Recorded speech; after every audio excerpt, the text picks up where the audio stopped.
नमस्कार विद्यार्थियों। अभी तक हम कौटिल्य की परराष्ट्र नीति के सैद्धांतिक पक्ष और व्यवहारिक पक्षों की हमने बात की। व्यवहारिक पक्ष में हमने दूत व्यवस्था और गुप्तचर व्यवस्था इनके संबंध में हमने चर्चा की। अब हम बात करते हैं युद्ध के बारे में। युद्ध के बारे में कौटिल्य का क्या दृष्टिकोण है। कौटिल्य ने महाभारत और मनुस्मृति के समान युद्ध संबंधी जो विषय है उसका विस्तार से वर्णन किया है। कौटिल्य ने युद्ध के अवसर, युद्ध के औचित्य, युद्ध के नियमों व युद्ध क्रिया आदि सभी पक्षों पर प्रकाश डालने का प्रयास किया है। कौटिल्य राजा से अपेक्षा रखते हैं कि वह पहले अन्य समस्त प्रकार के साधनों का प्रयोग करने के बाद समस्या के समाधान तथा राज्य के हित की पूर्ति के लिए अगर आवश्यक हो तो अंतिम विकल्प के रूप में युद्ध किया जाना उचित होगा। अब बात आती है कि युद्ध की जो प्रवृत्ति को प्रोत्साहन की, तो कौटिल्य ने साहसपूर्वक युद्ध करना क्षत्रिय का आवश्यक धर्म कहें, उसका कर्तव्य बताया और राजा को आवश्यकता पड़ने पर युद्ध करने में संकोच भी नहीं करने की बात कही है।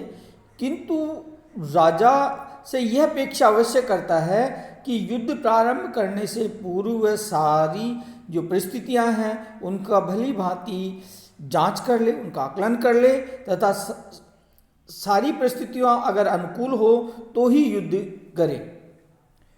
फिर युद्ध के प्रकार के बारे में बताता है। तो कौटिल्य ने 4 प्रकार के युद्धों का उल्लेख किया है। पहला है प्रकाश युद्ध। प्रकाश युद्ध कौटिल्य के अनुसार देश, काल और पराक्रम को निर्दिष्ट करके जो युद्ध किया जाता है वह प्रकाश युद्ध होता है, कि जो देश, काल और पराक्रम को ध्यान में रखकर युद्ध किया जाता है वह प्रकाश युद्ध है। दूसरा है कूट युद्ध। छल कपट द्वारा भय उत्पन्न करना, दुर्गों को ध्वस्त करना, लूटमार करना, अग्निदाह, अस्वस्थ एवं व्यसनग्रस्त शत्रु पर आक्रमण अथवा एक स्थान पर युद्ध स्थगित कर अन्य स्थान पर छल से प्रहार करना कौटिल्य के मत में कूट युद्ध है। तीसरा है तूष्णी युद्ध। तूष्णी युद्ध विष, औषधि आदि के प्रयोग एवं गूढ़ पुरुषों द्वारा शत्रु का वध करना तथा उसके पक्ष को उपजापित करना कौटिल्य के अनुसार तूष्णी युद्ध कहलाता है। चौथा है माया युद्ध। माया युद्ध के अंतर्गत कौटिल्य ने मुख्य रूप से छल कपट द्वारा शत्रु की पराजय के लिए किए जाने वाले कार्यों का उल्लेख किया है। उसके बाद 4 प्रकार के युद्ध, प्रकाश युद्ध, कूट युद्ध, तूष्णी युद्ध, माया युद्ध के बाद युद्धरत पक्षों की मर्यादाओं की अभी उल्लेख कौटिल्य ने किया है कि युद्ध के नियमों का व्यवस्थित व विस्तृत विवेचन तो जैसे शुक्र नीति में है वैसा तो नहीं किया है, लेकिन उन्होंने युद्ध के दौरान युद्धरत पक्षों द्वारा मर्यादित व्यवहार किए जाने की बात कही है। असैनिक और युद्ध के बारे में कौटिल्य ने राजा से अपेक्षा की है कि युद्ध में असैनिकों को पीड़ित नहीं किया जाना चाहिए। विजित राजा जो विजित राज्य में अत्यधिक लूटपाट या विध्वंस भी नहीं करे, ये भी अपेक्षा की गई है। विजुगिसु राजा को विजित राज्य में उन धर्मयुक्त आचार व्यवहार का प्रसार करना चाहिए जिसका अब तक वहाँ अभाव था। कौटिल्य ये कहता है कि विजेता राजा को विजित राज्य में रहे धर्मनिष्ठ लोगों को प्रोत्साहित करना चाहिए तथा अधर्मयुक्त आचरण करने वाले व अधर्म की प्रवृत्ति वाले लोगों पर नियंत्रण रखे और उनको पर नियंत्रण रखकर उनको दंडित किया जाना की वो बात करता है। फिर जो आहत हो जाते हैं सैनिक, युद्ध में घायल हो जाते हैं सैनिकों, उन पर प्रहार नहीं किया जाए, उन्हें चिकित्सा सुविधाएं उपलब्ध कराई जाए, ये कौटिल्य कहता है। अब बात आती है विजेता राष्ट्र का विजित राष्ट्र के प्रति दृष्टिकोण क्या है।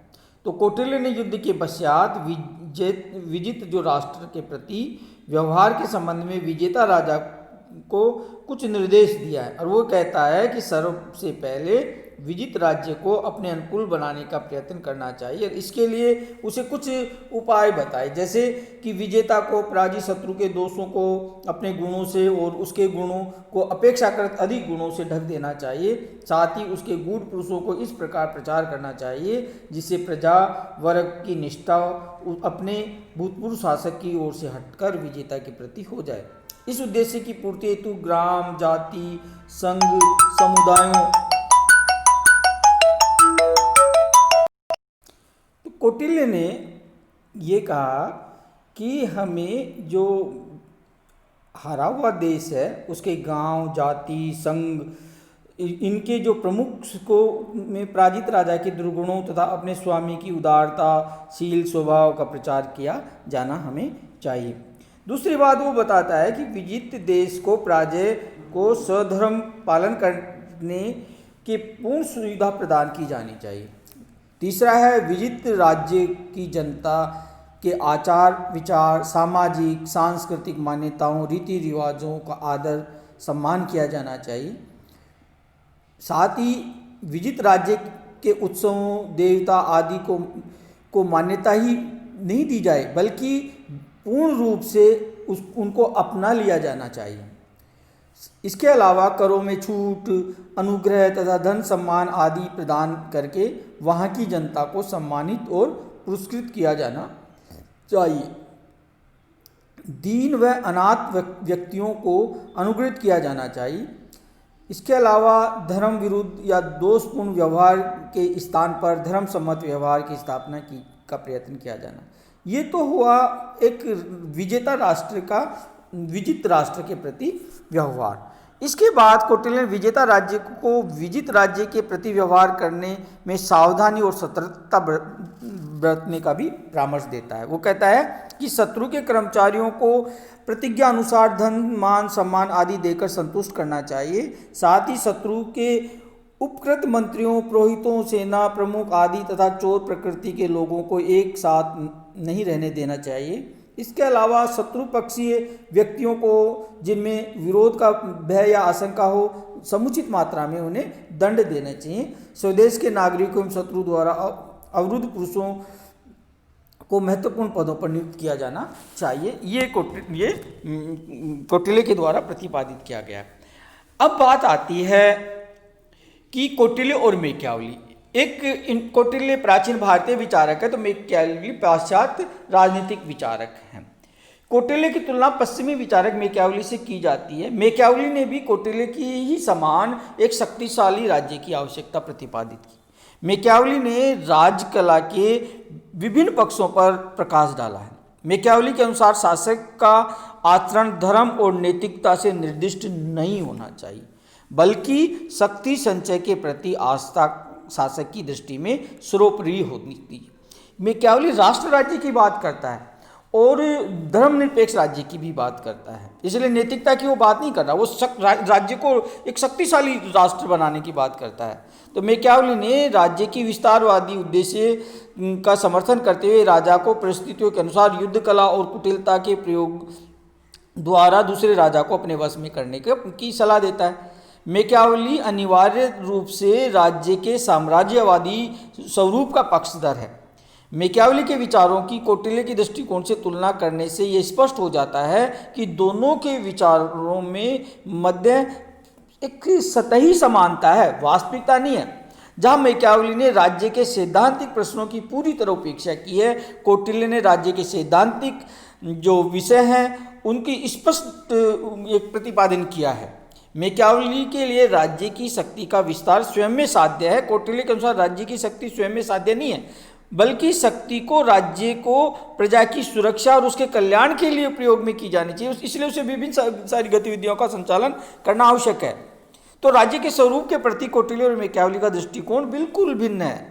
मैकियावली राज्य अनिवार्य रूप से साम्राज्यवादी है, कौटिल्य ने अप्राप्त की प्राप्ति, प्राप्त का संरक्षण, संरक्षण का संवर्धन, यह राज्य का प्रयोजन माना।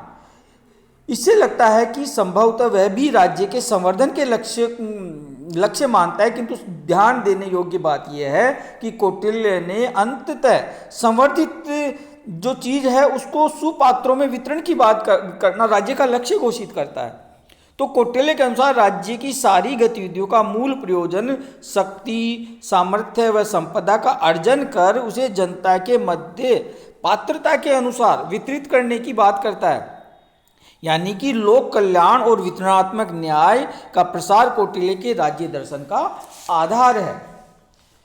मैकियावेली के लिए राज्य की शक्ति साध्य है और वह शक्ति के विस्तार के प्रयत्नों में एकाग्र होने के लिए राजा को प्रजा के कल्याण के कुछ कार्य करने का परामर्श देता है, जिससे प्रजा उसके विरुद्ध विद्रोह ना करे। लेकिन कौटिल्य ने प्रजा का कल्याण साध्य और उस उद्देश्य की पूर्ति में राज्य को सक्षम बनाने के लिए राज्य को शक्तिशाली बनाने की अपेक्षा करता है।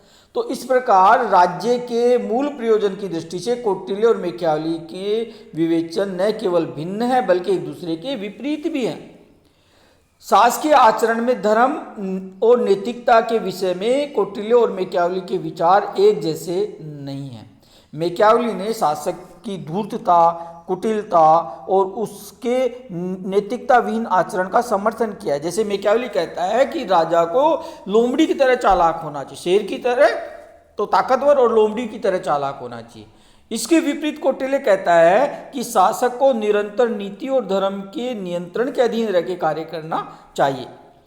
यह सही है कि कौटिल्य कुछ परिस्थितियों में शासक को चतुराई और कुटिलता के प्रयोग की अनुमति देता है, लेकिन ध्यान देने योग्य बात यह है कि शासक द्वारा प्रजा के प्रति कुटिल, अनैतिक या धर्महीन व्यवहार या कौटिल्य ने समर्थन नहीं किया, बल्कि राजा के आचरण में कुटिलता और धूर्तता को कौटिल्य ने केवल शत्रुओं के प्रति किए जाने वाले व्यवहार को उचित माना है।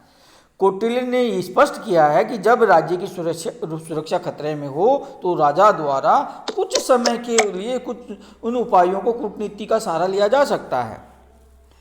तो और इसके अलावा युद्ध के विषय में भी कौटिल्य और मैकियावेली के विचार बिल्कुल भिन्न हैं। कौटिल्य स्पष्ट कहता है कि शासक को यथासंभव युद्ध से बचना चाहिए और शांतिपूर्ण उपायों से अंतर्राज्यीय समस्याओं का समाधान करना चाहिए, क्योंकि युद्ध से प्रजा को असुविधा और जन धन की हानि होती है। कौटिल्य ने राजा को स्पष्ट परामर्श दिया है कि राजा जब तक अनुभव करे कि युद्ध से प्रजा को हानि हो सकती है तो वह युद्ध का निर्णय न ले। लेकिन मैकियावेली ने युद्ध राज्य के लिए विस्तारवादी उद्देश्य की पूर्ति के लिए आवश्यक साधन माना। वह मैकियावेली राजा को युद्ध से बचने का परामर्श केवल उसी स्थिति में देता है जबकि धूर्तता से ही शत्रु को वश में किया जा सके तथा बल प्रयोग की आवश्यकता न हो।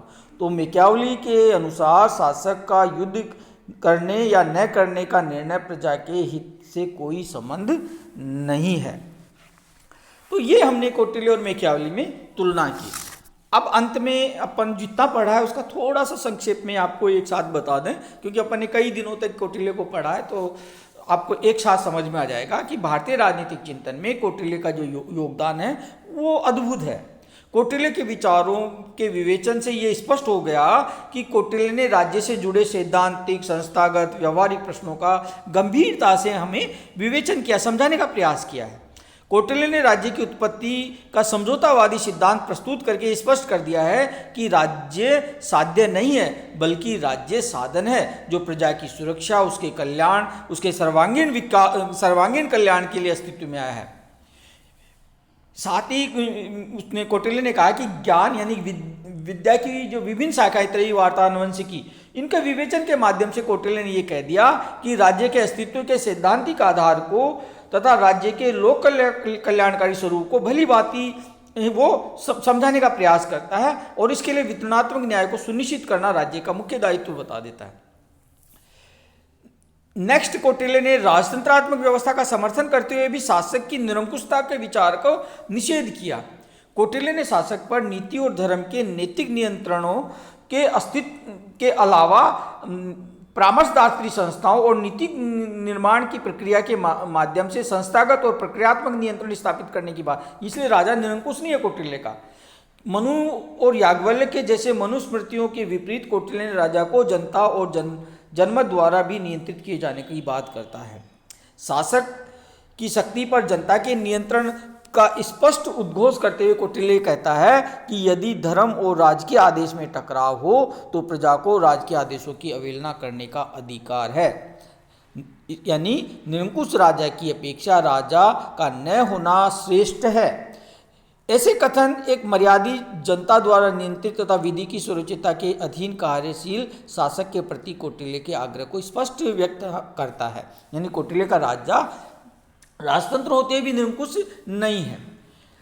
बाद में कौटिल्य ने राज्य के लोक कल्याणकारी स्वरूप को स्पष्ट किया और राज्य के दायित्वों का सैद्धांतिक विवेचन किया, बल्कि साथ में शासक के दायित्वों का भी उल्लेख किया गया और उसे बताया कि नैतिक, सामाजिक और आर्थिक सभी संदर्भों में शासक को प्रजा के कल्याण के लिए पूरी तरह समर्पित व सक्रिय रहना आवश्यक है।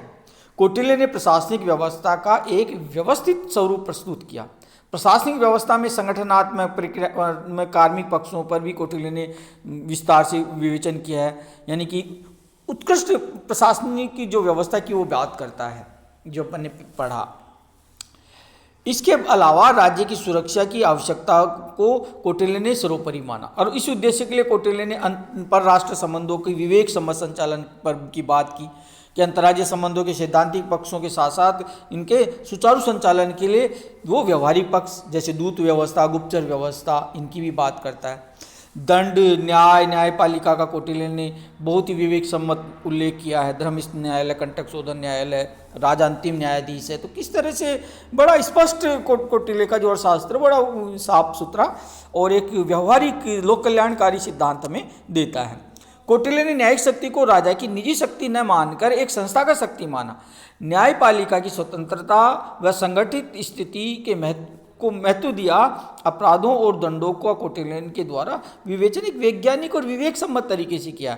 दंड के संबंध में एक स्पष्ट नीति का प्रतिपादन करते हुए कौटिल्य ने दंड की मात्रा और प्रकृति को अपराध की गंभीरता के अनुपात में निर्धारित करने की बात करता है। मनु के विपरीत कौटिल्य ने दंड की व्यवस्था में वर्ण पर आधारित भेदभाव को महत्व नहीं दिया। जैसा मनुस्मृति में भेदभाव है शूद्रों और स्त्रियों के प्रति, वैसा कौटिल्य में नहीं है। कौटिल्य ने वादों की प्रकृति के अनुरूप न्यायालय के दीवानी और फौजदारी रूप को अलग अलग तरीके से वर्गीकृत करके वादों को समाधान, जिनमें साक्षियों, वादी, प्रतिवादी, अभियुक्तों के अधिकारों, न्यायाधीशों की मर्यादा, इनका उल्लेख बिल्कुल न्याय की दार्शनिक पद्धति का उसने विवेचन किया है। कौटिल्य के विचार पूर्ण राजनीतिक दर्शन को व्यक्त करते हैं। उसकी गणना भारत में ही नहीं बल्कि विश्व के महानतम दार्शनिकों में की जानी चाहिए। राज्य के सैद्धांतिक और व्यवहारिक पक्षों का जितना समृद्ध विवेचन कौटिल्य के चिंतन में उपलब्ध है, वैसा हमें अन्य देखने में एक तरह से दुर्लभ प्रतीत होता है। तो ये हमने कौटिल्य और इसकी बात की। अगली क्लास में हम देखते हैं, पहले शुक्र को हम लास्ट में लेंगे, क्योंकि शुक्र को अपन पढ़ेंगे तो हमें ये पीछे दो है ना, ये सारा समझ में आ जाएगा। तो मैं सोच रहा हूँ पहले आपसे गांधी के पे चर्चा करें, गांधी के विचारों की अपन चर्चा करेंगे और फिर हम आगे बढ़ेंगे। धन्यवाद।